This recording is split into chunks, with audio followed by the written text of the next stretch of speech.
really awesome.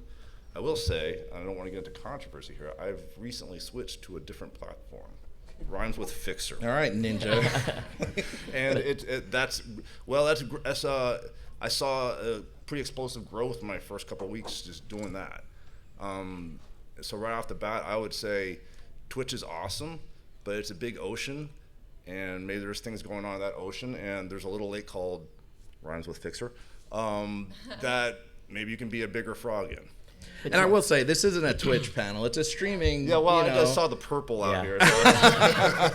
So please, whatever, however you stream, whether it be Twitch, Mixer, any other platform, we're open to talk about all of it. But so. yeah, there's definitely, it's a minority, but a growing segment of like creative streamers on Twitch and Mixer and all that stuff. So. And I'll admit, I wasn't familiar with Mixer until Ninja moved, but it made such big news.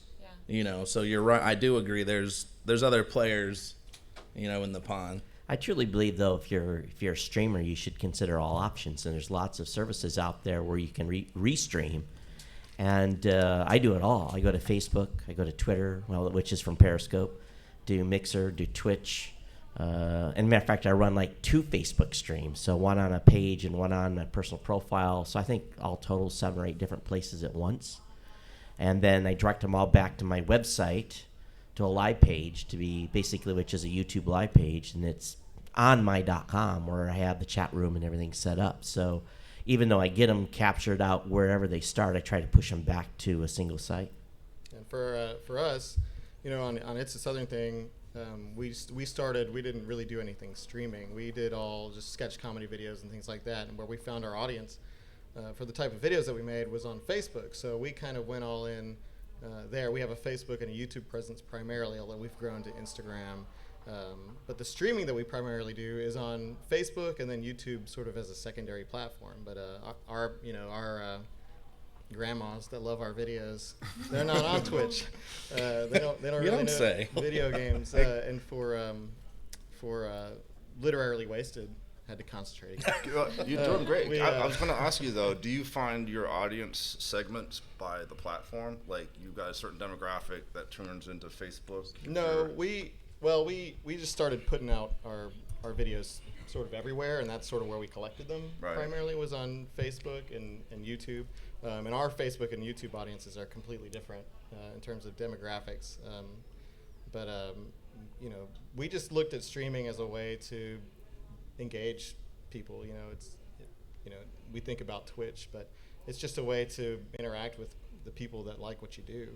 And so you can use it anywhere. And we've had a lot of success streaming on Facebook and YouTube.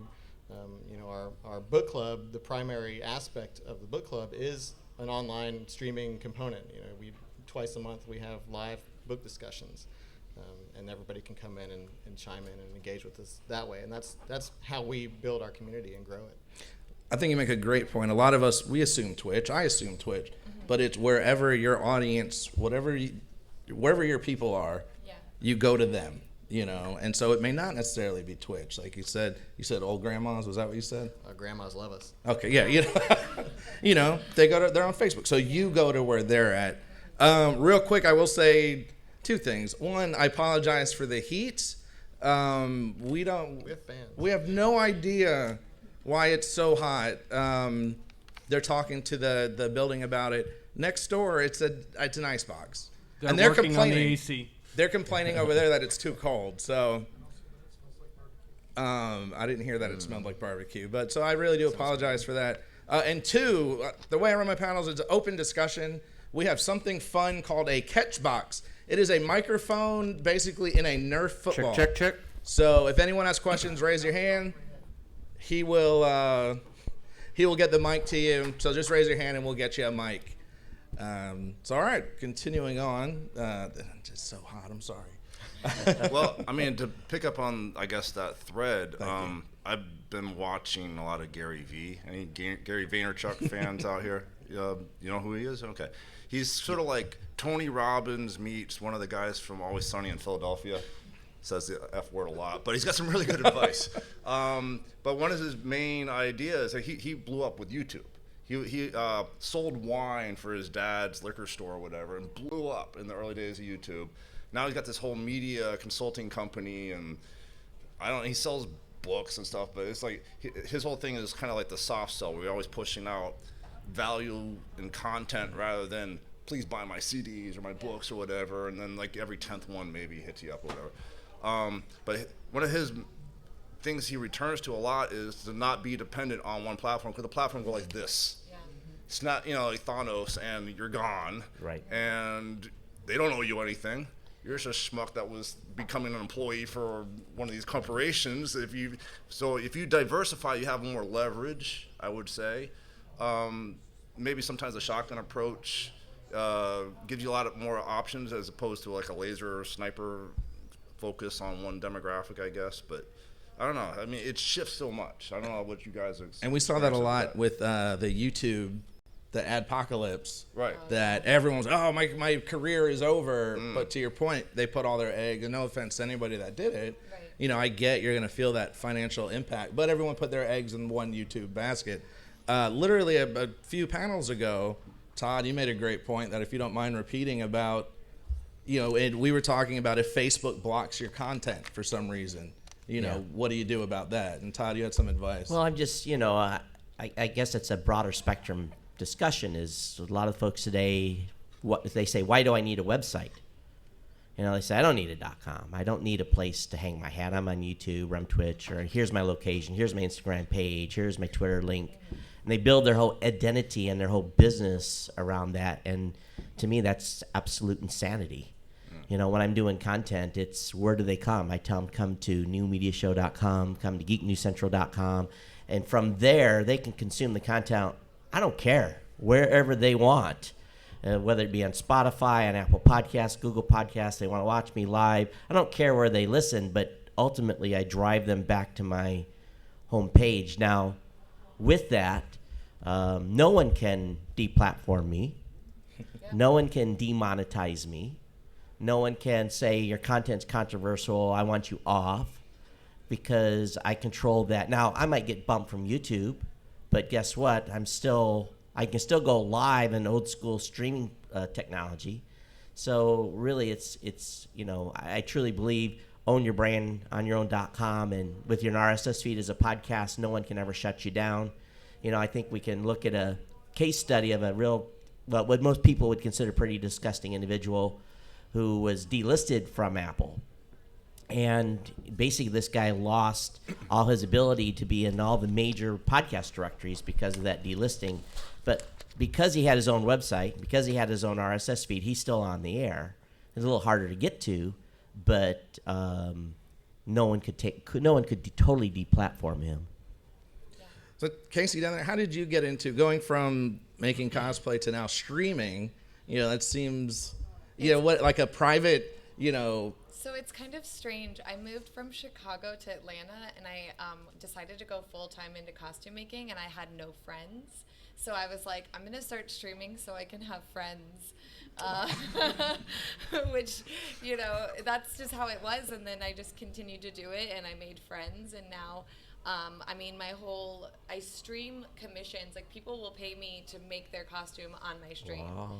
Yeah, like I'm out. Double dip. Yeah, Yeah, it's really great. I'm so jealous. Like, that's amazing. Yeah. That's brilliant. And some of them tip too. And I'm like, wait, but you already paid me to make this thing on stream. And I'm like, all right, I'll just take it because, 5,000 more rhinestones. Let's go.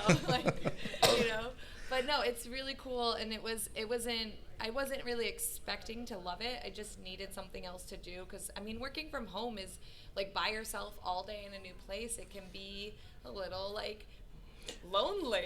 So. Yeah, definitely, like you said, especially new city. Yeah. I get that. Yeah. So I just wanted friends, and Twitch gave me them. That's cool. Yeah. That is awesome. I have just dipped a toe into the Twitch side, and half the time I'm broadcasting to people I know personally. Yeah. But it's still fun because I wouldn't get to talk to them normally, or they live out of town or something. So, I enjoy it. The one thing I run into, pause, any questions? Anyone want the catch box? I'll put a little zing on it. All right. No, don't put zing on it. No zing, no zing. Do raise your hand if you have a question. One thing I have trouble with, and I would love to hear from you guys, is how do you break through either in your streaming or as you're talking to people, breaking through the video game thing of, we'll say Twitch again. Like, oh, Twitch. Well, no, that's video games. So how do you let people know, well, no, we do skits or we do records or cosplay? Well, I mean, constant repetition for one thing. Also, for me, this is like I kind of edged into it. You know, I'm in a different life stage than some folks that got into video gaming and all that kind of stuff. But I find it like a kind of an outreach for my actual in-person actual customers and clients and stuff. So just having that brand right there brings me more business from people who just watch the stream but don't say anything, you know, and then they hit me up later, or, you know, or how much to get a mix on this song or whatever kind of thing. I got more into the education business than production business, and just because the music business kind of did a thing where it destroyed itself. And I find that kind of an outreach for that, and then I do like on-ground classes. So it's sort of like advertising for my on-ground. I don't know if it's a good term in real life. No, but I know business. exactly what you mean. Yeah, it's your like brick an and adjunct mortar, to that. if you will. But then I started getting into it, and you know, guys from the tipping. Subbing culture was new to me. People threw money at me just because I was doing it. Attaboy, some guy from Romania just sent me $50 because I played a guitar solo. Oh, okay. Okay, you know, but I don't do it for that, but it was interesting to me. Question up front. Hi. Well, first, Casey, I'm actually here from Chicago, so yeah. And I have kind of a two-part question. So I'm going into a master's program, and I'm thinking of actually streaming myself doing homework. Yeah. And the second part of the question is, I'm considering maybe having my gaming streams be on Twitch and my homework streams be on platform that rhymes with Fixer. Guys, we have nothing against Mixer here. We're not sponsored. You can say I almost think you should do it the other way around. So- I was thinking the same. TwitchCon. I would go the other way around. I would do homework on Twitch and Yeah. games on Mixer. Now, why is that? I'm a noob to Mixer. So what just- makes you say that? Well, for one thing, I don't know what Casey was going to say, but like for one thing, it's built into the Xbox, so it seems like it's more skewed to the video gamers just from jump. I think you have one or two more hurdles to do to view it on desktop or whatever. I don't know, but that's really the only reason I can come Yeah, up with. well, also because you can, if you're streaming your homework on Twitch, you can basically do it in IRL, and you can open a door to more stuff. So your homework, you don't have to just do homework. You can just be like, I'm going to a convention this weekend. I'm an IRL streamer, and you can stream from the convention, or I'm going for a hike, or I'm, you know, trying this new brewery, and it basically, you're going to be opening a door for yourself that's not just homework. So like if you do gaming on one, Yeah, okay, and that's a good point. IRL, That's or right. like the Awesome IRL, point, yeah.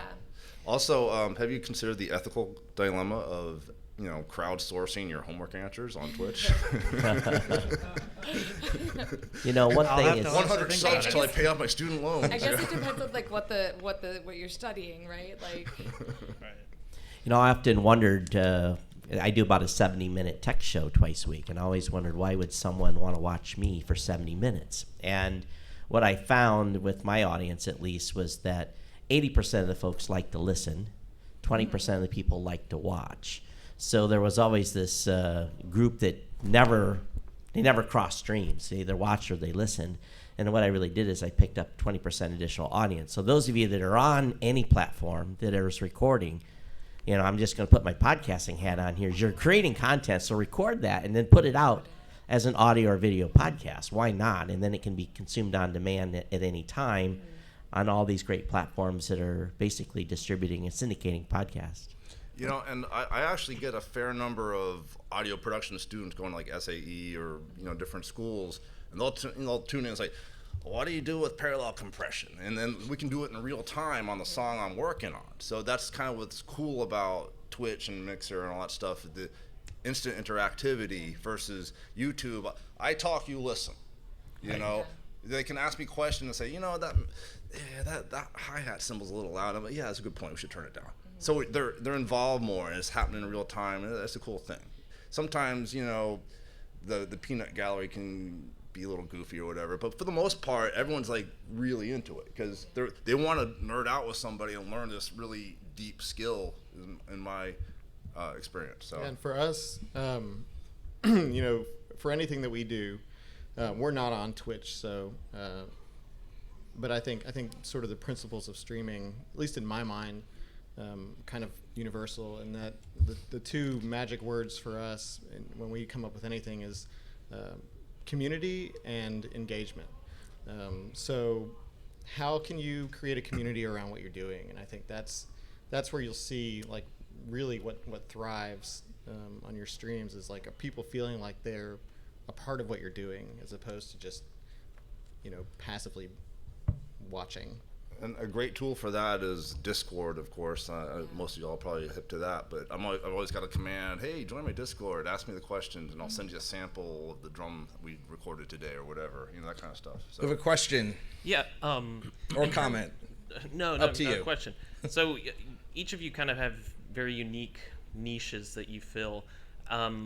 What have been your tactics in terms of monetizing what you're doing? I've dipped a toe into Twitch and I just see bits falling and I'm like, people are giving okay. So is it Patreon? Is it if you could talk to that, that'd be interesting to me. So I do something special in my stream. I have an embroidery machine, and so what I do is for when I'm embroidering on those days, I will actually, if you subscribe that day, I will stitch your name into my dress.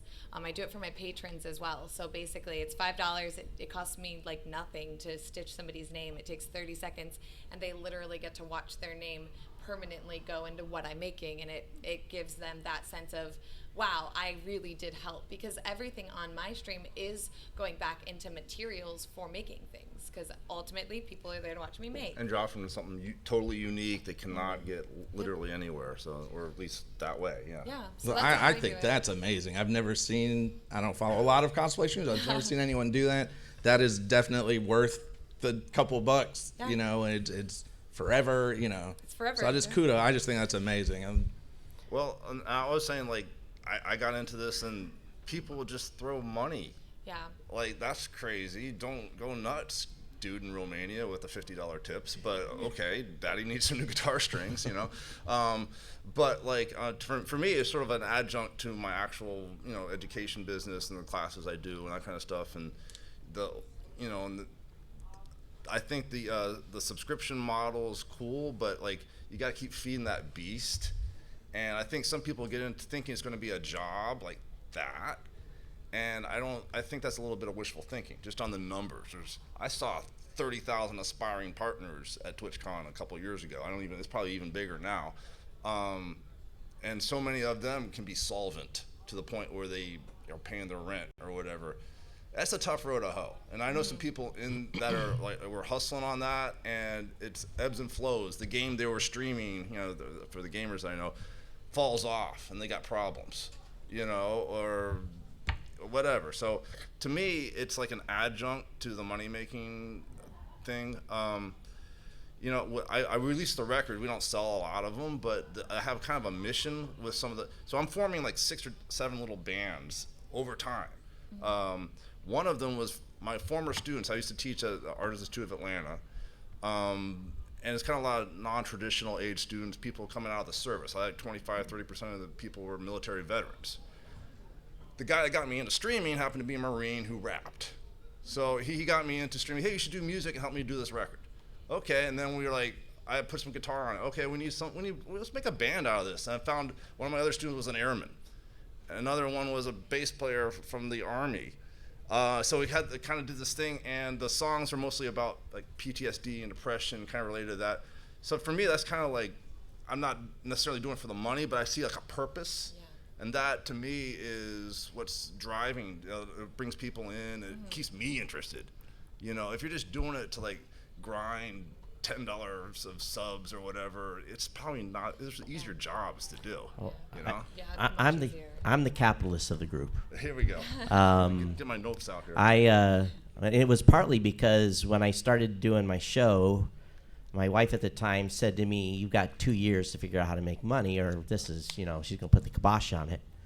So, I went into it with the plan of actually monetizing, and in June of 2005, I was able to sign GoDaddy as a sponsor. And then, believe it or not, they're still my sponsor today for my show. So, but what did that take? That took some serious, consistent putting out great content and building a great audience. You want to monetize? I'm going to tell you what you got to do. You got to build a big audience. A big audience. And if you want to keep a sponsor for a long time, or keep new sponsors coming in, you got to keep adding people to your stream, adding people to your subs, whatever it is. So for me, I've had a single sponsor. I've been blessed, and I don't often talk about money. I've in the past couple of years talked about it a little bit, but that investment in time and building an audience really over about a 14-year period was worth a couple $1 million. So that was pretty awesome to be able to. I lived in Hawaii for 22 years, recently moved back here to the mainland. So to be able to live and do creative stuff in Hawaii for like 14 years straight and not have to have a regular job was pretty awesome. So you can build, if you have to find a regular sponsor, and usually those are CPM based. I've got a hybrid deal with them, get a base plus so much commission on new customers. So it's possible. And there's lots of models. And I have a PayPal link on my website. I think I get a couple $100 a month on PayPal, so. But I don't get Patreon a cut of that. That's my money. Todd, do you have Patreon as well? No, I do not. All right, I was curious with that comment. Because why do that? If you put a PayPal on your website, why give Patreon some money? Adam, I'm curious to hear, and I know this, I think, is a partner, but I don't know him. But his shirt matches the fan. That's weird. Huh. Because. Good night. Drop and give me 10. Because the untraditional audience, so people that know Twitch and they know how to do bits, but again, your words, grandmas that may not know how to go to Patreon or how to donate bits. So. What monetary things do you guys have, if you don't mind me? So It's a Southern Thing is, we built very slowly. We started in 2017 in August, just making comedy videos for the internet and seeing what happened. We had built a little bit of a following before that, but that was when we really started to do it. And so we built and to his point, like. Yeah, if you want to monetize, you want anybody to pay attention to what you're doing that has money, besides the people that can tip you every once in a while.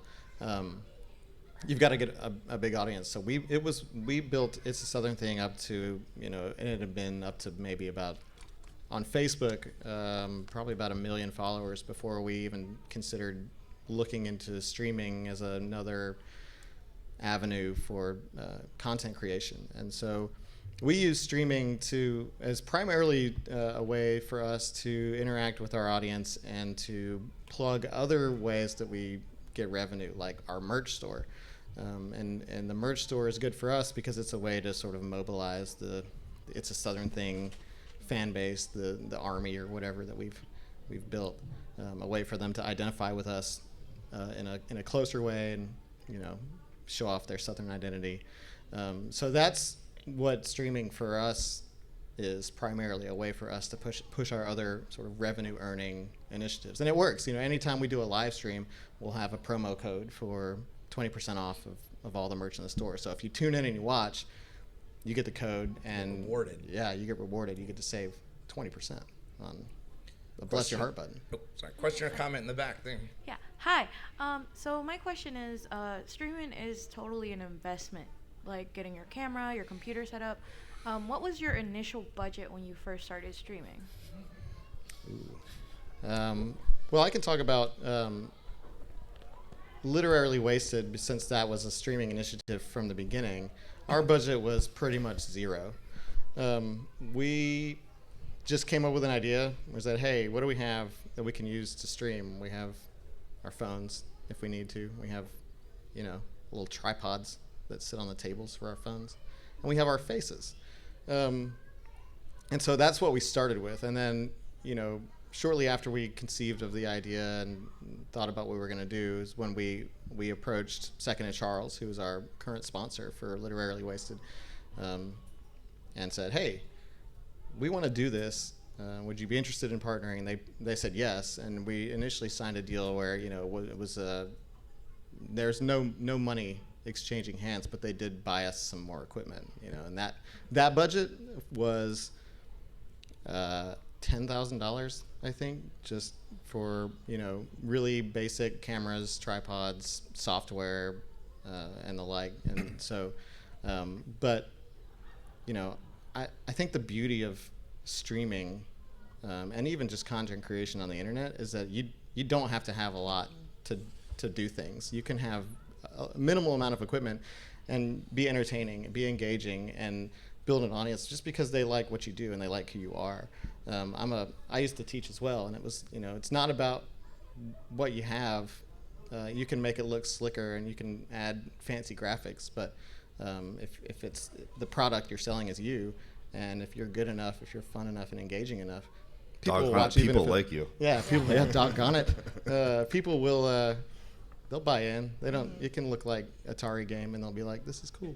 Well, so now too, adding on to what he's saying, you can do cool things for cheaper nowadays if you hustle a little bit. So on my stream, I have 8 cameras. They're all those little C920 dealy boppies. I have one C920, Yeah, so I bought the store out. So Mr. Noob, the guy that got me into it, he took me to. I'm a Mac guy, so I already had all the studio gear. So I guess counting that budget, that's probably like $30K just for that stuff. But for the streaming, I maybe spent $1,500. Built a computer from the barest thing, a barest machine that would run OBS, a couple, and the other little helper apps. I had to put some. If you want to do a bunch of, I was inspired by this guy named Scene of Action on Twitch. He basically does a live rock show. And it's so cool. And I got inspired to do that. So I started with one camera and green screen myself on Pro Tools, teaching people how to use compressors. And I'm like, well, that's cool, but maybe I should have a camera too. Maybe over a camera too. And then it turned into an overhead camera so you can see my mixer. Then we brought the drummer in. I'm like, well, let's get a little jazz in there. And first it was just like the living room of my basement area. For like $100 worth of lights, I jazzed it up, kind of made it look a little more rock and roll. Put an overhead camera over the drums. Then we put one for a little slider guy that goes back and forth, like $100 slider thing. So all C920s, a bunch of USB cables. That was the technical issue. Yes. There's never. That was my limitation, actually. There's only so far you can run a camera off a USB, and I pushed that limit, and then I still have to jiggle some cables every so often. Please start today. But yeah, I had to put a couple of USB cards, with 4 ports. So I've got 8 extra ports plus whatever came on the computer, and they're all taken. I have a MIDI for audio geeks pedal board, so I switch the cameras live while I'm either mixing or I'm playing guitar live with the band that we're doing stuff. I got a little headset mic. I guess it was a couple $100. So whole thing for the streaming end is probably less than $2K, counting the computer. So that's like the budget for maximum. You don't need all that stuff, but for a little jazz, If I can add also, if you have some money to invest in equipment, I think something that gets overlooked all too often is sound. I would invest a lot in good sound. You about that. You can look like a garbage video, and it can sound so good, and people will be like, yeah. Yeah, that 100% investing in a decent mic. I'll give you a few names if you want. The Shure S7 is SM7 is kind of like the standard cardio. Great mic. Yeah. There's condenser mics you can get. AT2020s are pretty good and they're reasonable. I use one of these little Countryman headset kind of preacher mics with a little wireless thing. I got it on eBay for like $170. They sell for like $400 new. So if you kind of know what you want. Some people like the aesthetic of having like that bar sitting there with holding the mic in front of you, kind of like Howard Stern.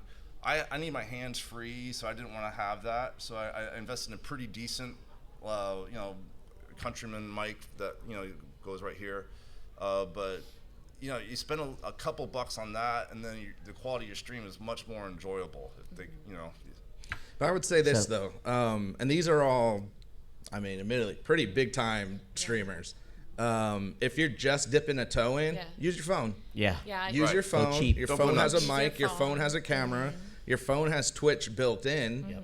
And try it out and do it and see if you like it. And you may find you don't. But if you do, then you can slowly invest more. You know, like I don't have the Second and Charles sponsorship. So you know, wherever you can get a couple bucks, you maybe add a new mic or you add a little piece. Or your friend in Romania sends you $50. Or a friend in Romania. Or they you know. send you cameras. Right. Yeah, that's how I got my first camera. Because I used my laptop and the webcam on my laptop and the microphone in my laptop to stream for 6 months, and it was rough. They're like, we love you, but you got to get a new camera. Yeah, no, they literally did. They were like, you need this. What's your P.O. box? And I checked my P.O. box, and there was a camera, and I was like, yes.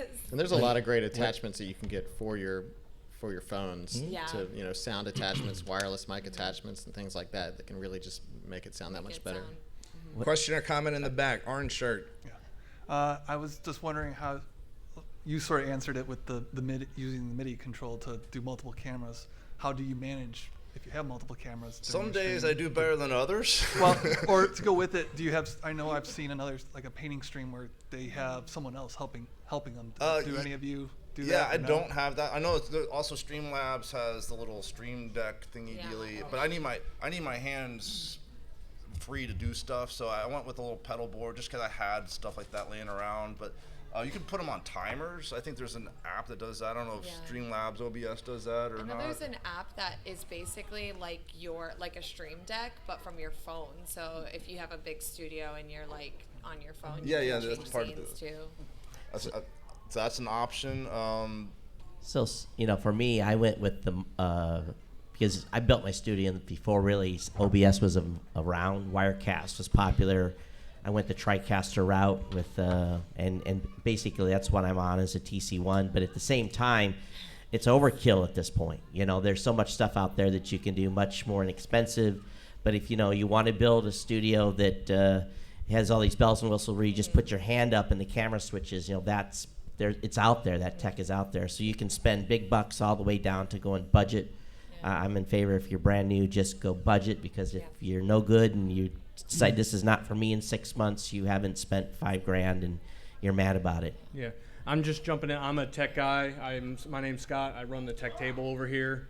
But one thing is, I have that exact one. This Elgato Stream Deck. They have smaller ones too, I've played with OBS, and you can set up scenes, you can set up transitions, you can even set it up to where it cuts on a timer. So like every 30 seconds it cuts to a new camera, so almost like a live show. It's funny because like I actually started doing pedal cam. Yeah. Because I have a wah-wah pedal and pitch shifter pedal, and I'm switching cameras, so I'm like crossing my feet. That's why I wear Vans all the time for a little visual zing or whatever. And Scott, what is that, the 10 button or the 15 or? This is 15. The 6 button is literally on sale at Best Buy right now for like half off. That's awesome. I literally ordered one. Someone sent a message, said they're half off. They normally go for $100. Yeah. They're on sale at Best Buy, $50, and I was like, I can't pass it up. This one I think usually goes for $150, but like, and this is where Amazon is your friend. Yeah. Amazon has sales on these all the time. Yes. Or if you're an audio geek, you have some MIDI keyboards laying around. Yep.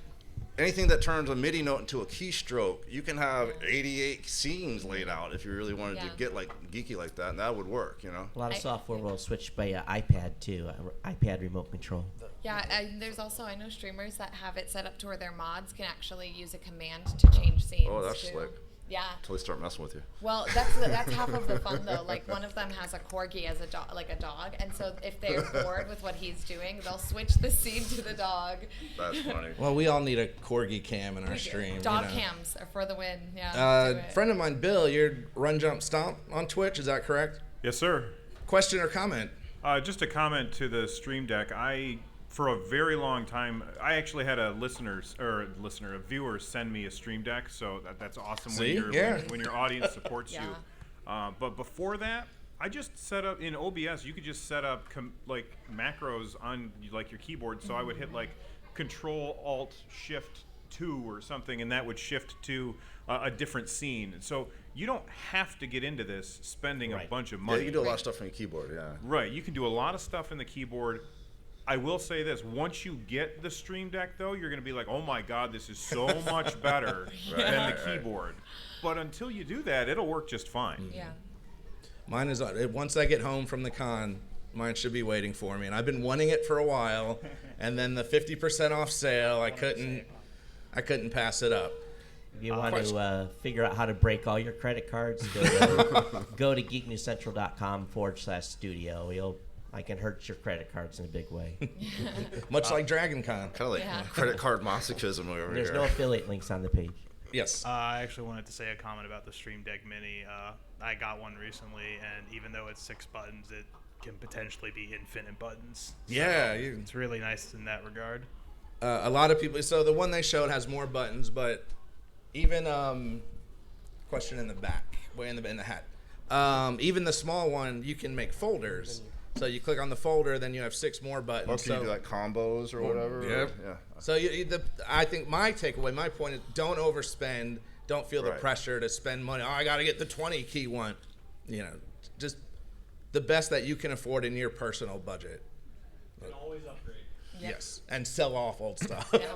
Question in the back, in the hat. So I'm a data nerd. That's what I do as a profession.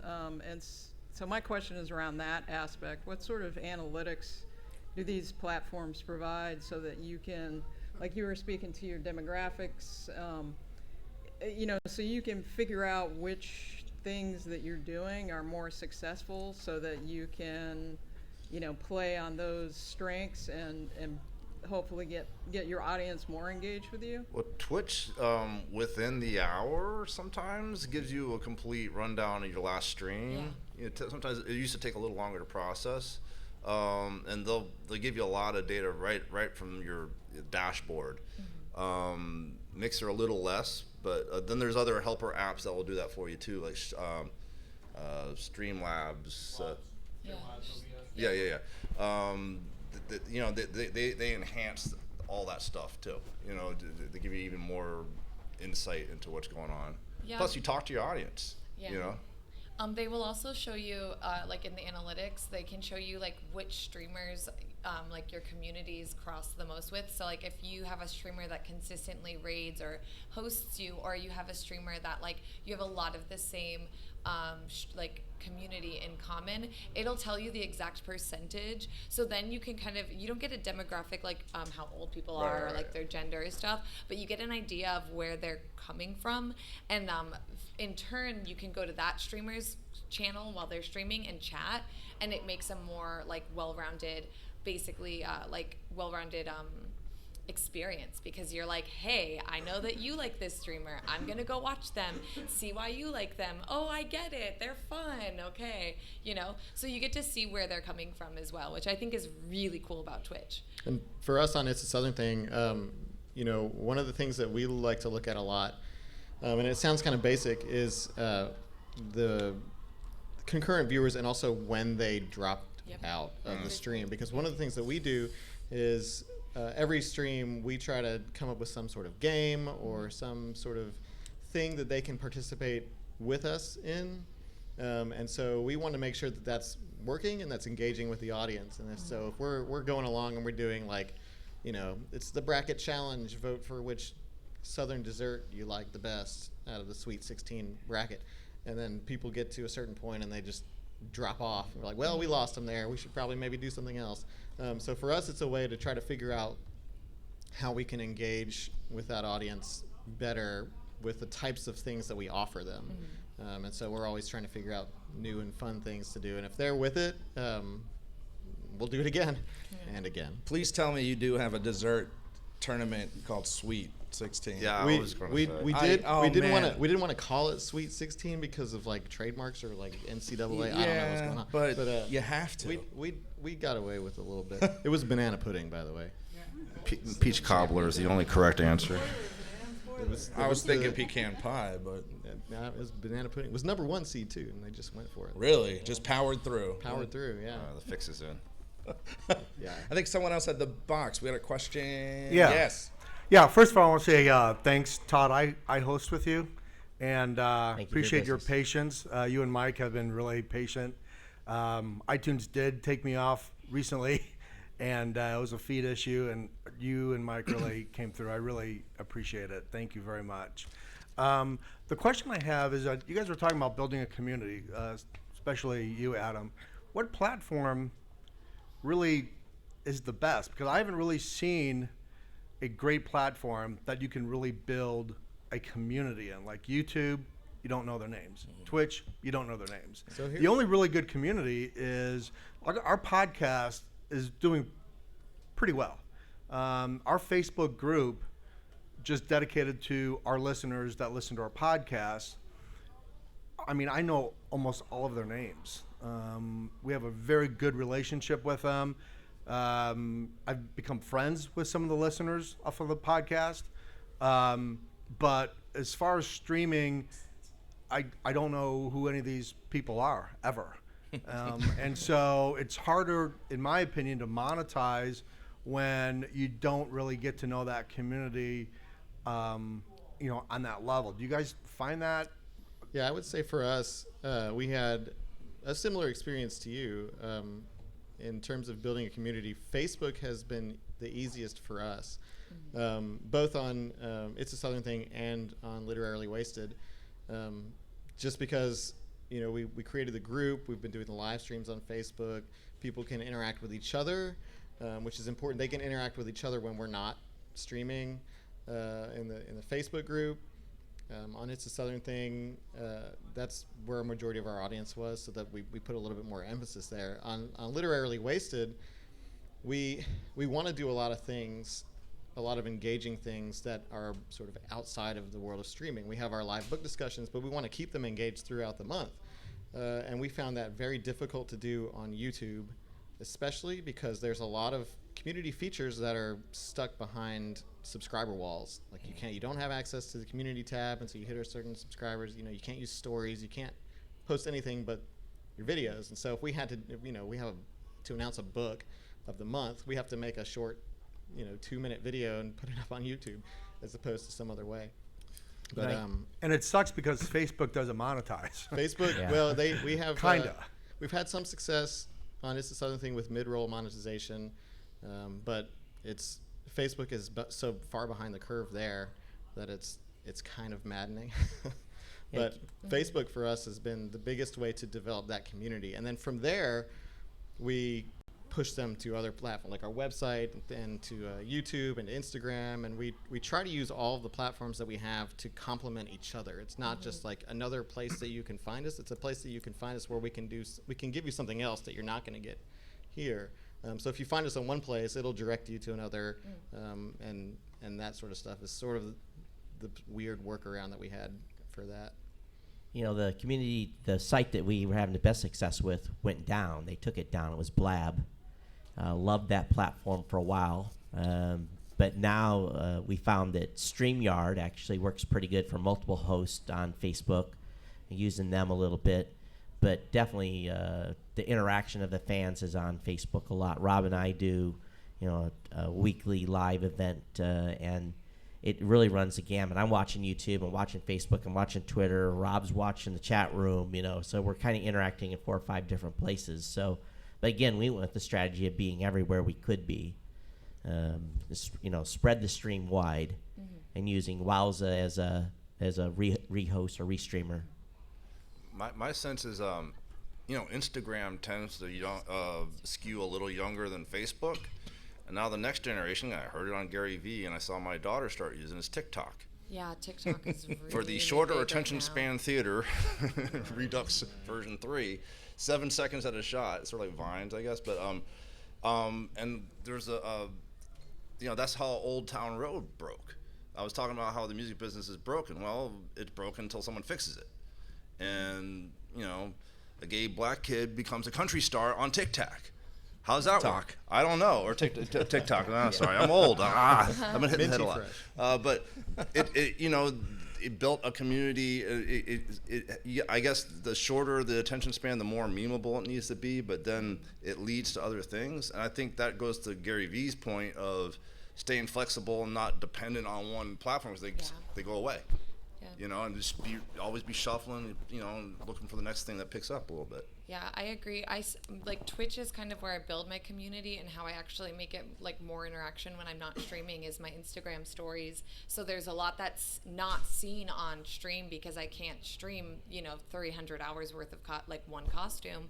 I will do it in my stories, and I have it where anyone can message me, so I'm always like, you can just ask me a question right there, right when I'm posting about it, and then we can talk. And then Discord, I feel like Discord is a great place where you can link it in any form like of social media, and you can be like, have a huge Twitter following and a huge Facebook following, and both of those can all come together on your Discord and hang out, and Yeah, definitely.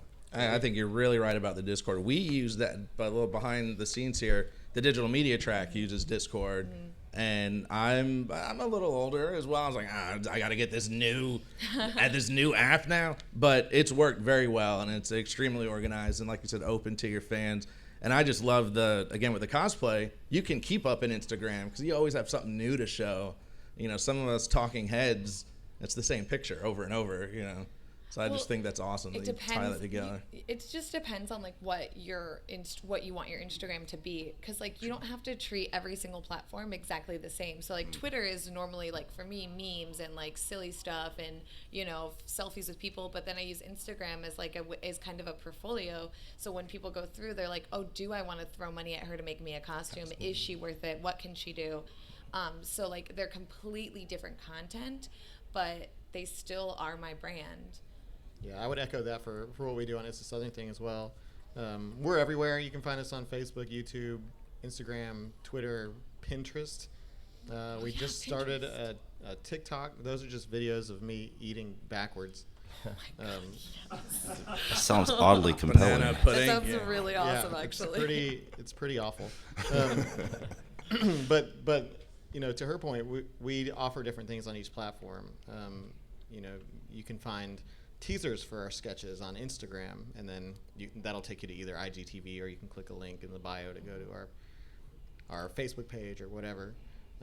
But yeah, we also have the strategy of just be everywhere, be somewhere that if somebody tries to search for you, they'll find you someplace.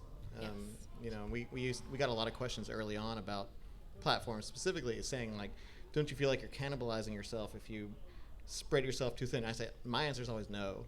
I think if people, you gotta be where people can find you and create unique communities anywhere that sort of represent the whole of what you do. A lot of people get caught up on the number of Facebook followers or Twitter followers, but that really, you learn, you make enough content, you learn that really doesn't matter. But if you got 10 followers everywhere and they can all find you, it sounds like you're doing it the right way. Wherever they go, you're there. Plus, if you get super fans, I'd rather have 4 quarters than 100 pennies. Yeah. Yeah. My super fans actually join a Slack channel. So I've got a Slack channel for my super fans to hang out on, and then there's a Mastodon chat server too for those that aren't quite as engaged. Man, give me your card. I need to subscribe to your newsletter.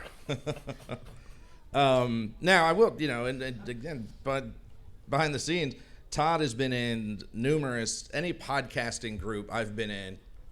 Todd Cochran comes around, and he's somebody, I think this is the first year I've met you, but I feel like I know you. You've been around for years with advice, and he'll pop in and help. So it's very interesting to me to hear the streaming side, because I think, Todd podcasting, Right. But a lot of it is all similar advice. It is. It's just about creating consistent content and being there and then putting that content wherever you can put it. I'm just, again, I don't care where they get it. If they listen to my content on Spotify or on Pandora or iHeart, I don't care. They know ultimately where Home Base Alpha is, and that's the website I promote in the show. Again, like I said, people get caught up in numbers. They get caught up in using a podcast, and example, the downloads from the one Apple, from iTunes. But again, like you're saying, doesn't matter as long as you get there. Yeah, and the quantitative is easy to get caught up in because it's there and it's easy to crunch and obsess over. But the qualitative is, in a lot of ways, so much more important, to the super fan point. If you have super fans that are coming at you for everything that you do, it's way better than people just passing by, which is what I would say is the hardest thing about building a community on Facebook, because Facebook is passive. It's entirely like boredom activity for a lot of people. You're just scrolling through your feed, and if you find something funny, you're like, click like maybe, and then That you keep squirrel can scrolling. water ski. Whereas YouTube, Twitch, and other platforms they're more active. People seek out your content. They push the play button as opposed to having it autoplay sometimes.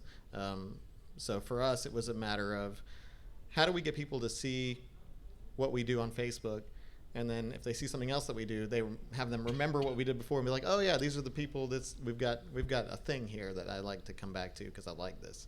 And that was a particular challenge for us. I don't know why. One thing, a little left turn on the qualitative thing, and I was sort of touching on it before. Do something that works for you long term. I know, monetization is important. If you're looking at it, you got to make a living doing this, or it won't happen. That's cool. But if that's the end all be all, because I've seen some pretty big Twitch streamers who are like barely touch a nerve, and they start telling you how depressive and suicidal they've had feelings about this. It's a hard grind, and you need to find something that you love enough that it doesn't feel like work, that you're just casting it out in front of a bunch of strangers. Why won't you listen to this awesome stuff I'm doing? You hate me and I suck. That's not a good way to live your life, and especially in front of a camera. And I've seen that enough where panels like this at TwitchCon turn into talking about depression and loneliness and that kind of stuff easily. So I know it's out there. So I just want to say, and I know some friends personally, and I've seen some really big streamers that don't seem happy, so I just urge everyone to think about what their passion is. Is it worth doing? Would you tell this one person, would you show them that stuff one-on-one? Is it worth it to you just to talk about it? Then that's probably the thing. I love making records and making music. I just say, hey, let's talk about doing music. That's my thing. I do the content for me. I don't do the audience is bonus, the money's bonus, but I do the content for me. Yeah, and I would add, anyone thinking about getting into it, you're not going to get rich tomorrow. No. These are very unique examples of successful streamers that if you start off tomorrow with your phone, you're not going to get rich. I dipped a toe in. I'm by no means rich. I don't even have a super fan. I have super fans, but they don't give me stuff, so they're mediocre fans.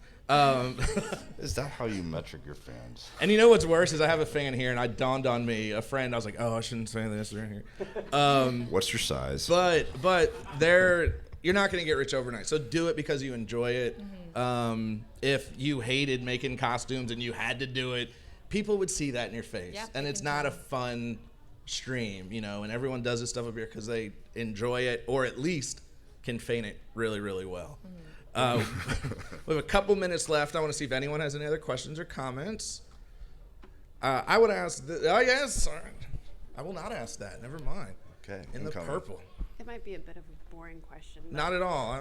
Since you're doing things that are really in the public eye, like this is your thing, do you have any personal rules of information that you refuse to share with the public, or any ways to protect your privacy? Like you said, some people are sending stuff to you through a P.O. box. Are you protecting your home address and stuff like that? Yeah, I have a P.O. box, and I never mention where I'm going. So I'll be very vague. I'll be like, there's this place I go to play Pokemon Go, but I won't say what that place is. I obviously tell people where I'm going, which conventions.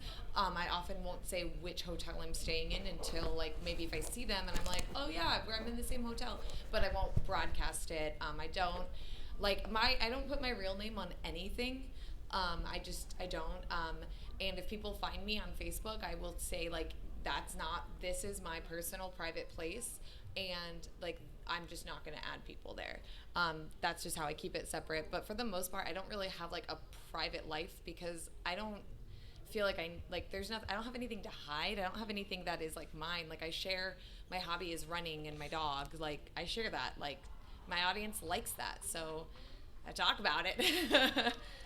I'm pretty open, but I made a mistake one time of saying what hotel I was in, and I had a knock at the door at 2:00 in the morning with a young lady that came to visit, and it was really bizarre because she actually found. Really? No, I'm serious. It's just why are you here? And it was. So I don't share. So for the guys, it can work the other way too. You should have seen the picture he showed me earlier, though. Okay. But no, and to your point, no, that's not a boring question. I think it's very important. Yeah. If you're going to put yourself out there, you have to protect your privacy. Yeah. You know, everybody has to protect their privacy. My first week, because I basically green screen my computer behind me. They're like, Dan, take it down. My Gmail account was up on the screen. Like, oh God, I'm such a noob. You know, it's easy to do. It's easy to accidentally have your email open or your personal stuff. You know. Yeah. So no, a great question, and I think everybody, when you do that, be wary of how much you want to share. You know, I made a mistake of filling out for an email to do MailChimp. You have to have an address, a PO box or something. And I put my regular address, and my mom got on my case. She said, "You know, everyone can see your address." I said, "Mom, no one cares. They're not coming." And fortunately, I've had no problems, but I didn't think about it. So it is something you should be wary of. I think that's it. I get it, guys. I get it. They're giving me the time up. But before we wrap up, I want you to say where we can find you. I know it's everywhere, according to most of us, but what is the best place to find your products? Best place for me, for It's a Southern Thing and So True Y'all, Facebook and YouTube. And then for Literarily Wasted, we also have Facebook, YouTube. But check us out on Facebook. We have a page and a Facebook group if you just want to talk about books anytime. It's called the Literarily Wasted Lounge. So that's Literarily. Literarily Wasted. Literarily. Yeah, we like to dang. read. Sponsored by Second and Charles. Cool. I'm Sensei Hollywood across most of those platforms. I'm on Mixer now more than ever, and Instagram's usually the little thing. So please give a follow and come hang out with me and geek out about audio stuff if that's your thing. Todd at blueberry.com, at Geek News on Twitter. Podcast Insiders, one of the shows, New Media Show, Geek News Central. You can Google any of those, or just find me at Geek News on Twitter, and it'll lead you home. And please avoid his hotel room. Yes. CaseyReneeCosplay.com or just Casey Renee Cosplay on all platforms. Instagram is probably the best way to get a hold of me, but I'm everywhere. This has been super helpful information. Do you guys think it was good? Did you enjoy it? Awesome. So thank you. Thanks to them. And one last thing, make sure if you guys enjoy this, go on the app, rate, and leave comments. Please leave comments. We do read the comments. Yeah, let us know what you like, didn't like. Yeah, as you just said. Perfect. Thank you. I'm available for push-up contests after this. I'm out. Yeah. Another round of applause for our panelists, guys. Thank you again.